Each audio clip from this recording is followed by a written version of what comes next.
Magritte was a curious kind of surrealist in the sense that he didn't indulge in any kind of outrageous behaviour like Salvador Dali, for example.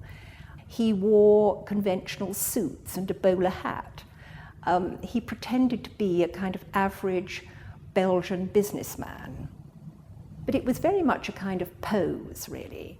And within the surrealist group, that kind of ultra-conventional behaviour was, of course, abnormal and eccentric. So in his own way, he was behaving in a sort of surrealist manner within the surrealist group by not behaving in a surrealist manner. Magritte painted this picture in Cadaqués, near Barcelona, staying with Dali. And you see the bay there, a Mediterranean landscape.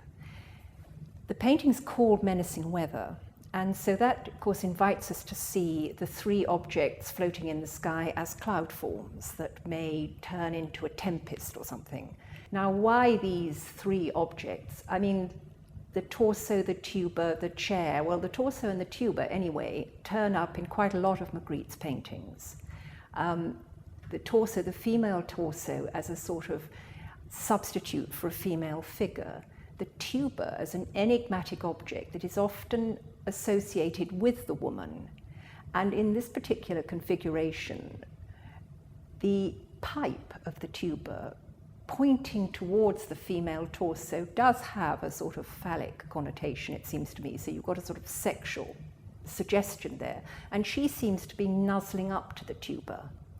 The chair to the right of them, slightly detached. What relationship does it have to them? Some sort of third party, perhaps. I don't know.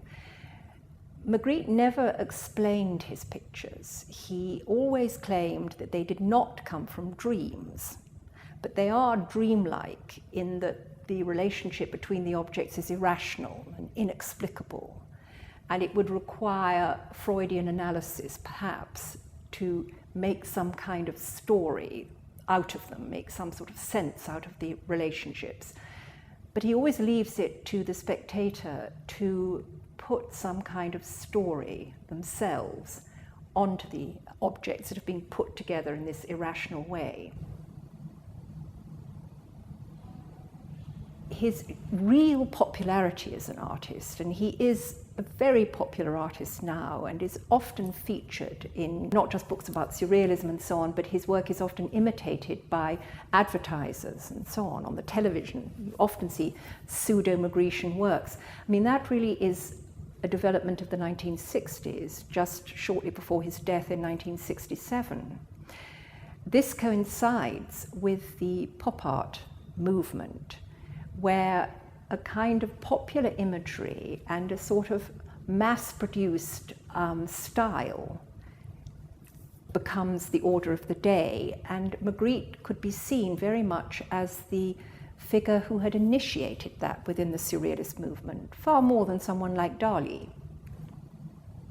He was an extraordinary artist who could encapsulate that sense of the strange within reality, that combination of the very familiar, the ultra-familiar, the real, and the unfamiliar because of the context in which the real objects were put.